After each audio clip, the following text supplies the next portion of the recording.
Welcome to Subramani. I'm taking a query from one of the best queries that I have got in the sense of well structured.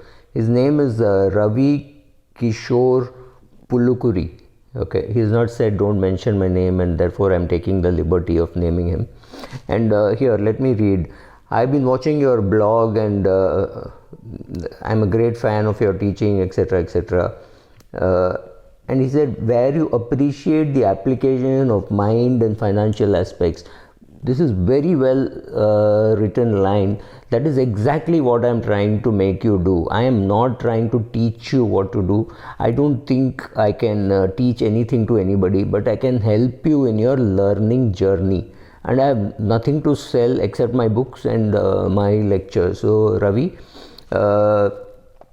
says, please help me in my financial planning. I am a qualified financial professional. He's a chartered accountant, and his wife is an IT professional.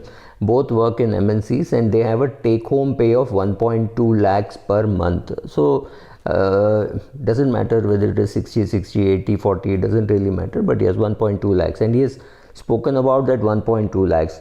I have 51,000 per month going into SIPs, which is very close to 50% of what he's earning, right? 60,000 would be the halfway mark, and he's already doing 51,000 monthly SIP, and I was increasing it 10% yearly. As on date, my mutual fund portfolio is 16 lakhs in 4 funds. Purpose is long-term wealth creation. Investment into listed shares, I have a portfolio of 26 lakhs. Which is actually higher than his mutual fund portfolio. We have 9 shares as on date. 50% of shares are purchased in March and April 2020, which means he's a recent entrant in the I don't think he's a recent entrant, because he said he's invested right from the beginning. I have started investing at the age of 18 while doing my CA articles, and I have a flair in investing. This, Ravi, is a little statement which you have made, which you are saying you have a flair for investing. Please check it out. Find somebody who will review your portfolio, because it's one thing to do your own investment and not subject it to any audit. Because when there is no audit, you tend to think that, oh, I am right, and all your biases come into play. So get this a little audited by somebody. I ensure none of myself and my wife's PF is touched during our retirement, probably 30 years from now. That's okay.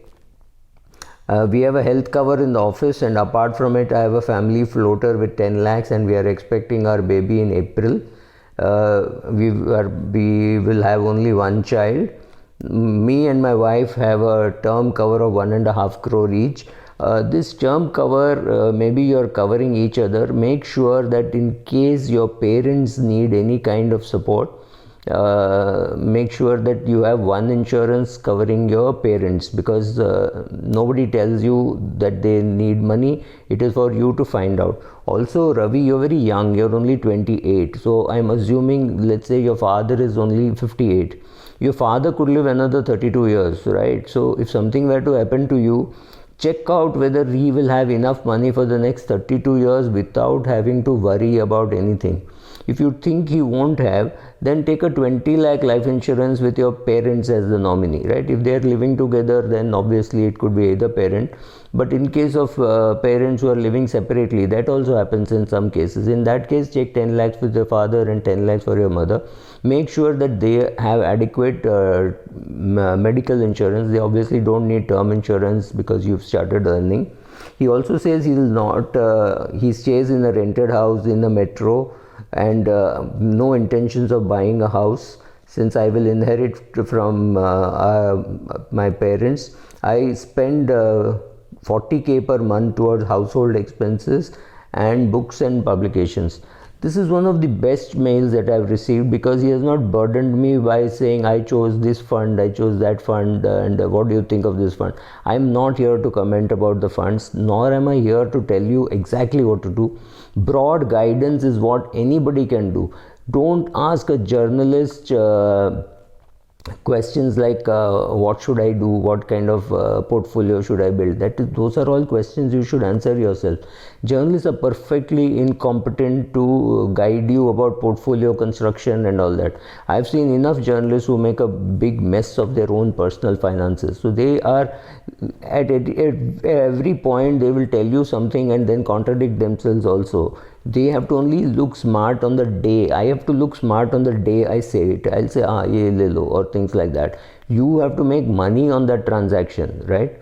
So I can tell you Nestle is a great company, but will you make money in Nestle over the next 30-40 years? I have no clue, but I can tell you, and I can change my mind after 3 years or 4 years. But you have to put your money there and you have to wait through. So this is thank you, Ravi. This is one of the best mails that I've received, because broadly I can guide. So what should Ravi do? Ravi should check out his parental status about medical insurance and whether they will need any financial help at any stage. If yes, take a term insurance with them. Same thing for Ravi's wife. Her name is not mentioned. So the same procedure, make sure that they have adequate medical insurance and that they have some money if you were not around. So other than that, I don't see anything else to do. Yes, if you can check out with your parents whether they have made the will and things like that, that would also be useful. Telling your father very clearly that, look, in case of your death, his wife, that is your mother, should get the property, and the will should say that, and also say that after his wife's passing, it should go to the son. That should be clearly mentioned in the will. So other than that, I think, Ravi, you're perfectly on track to do whatever you want to achieve. All the best, and thank you.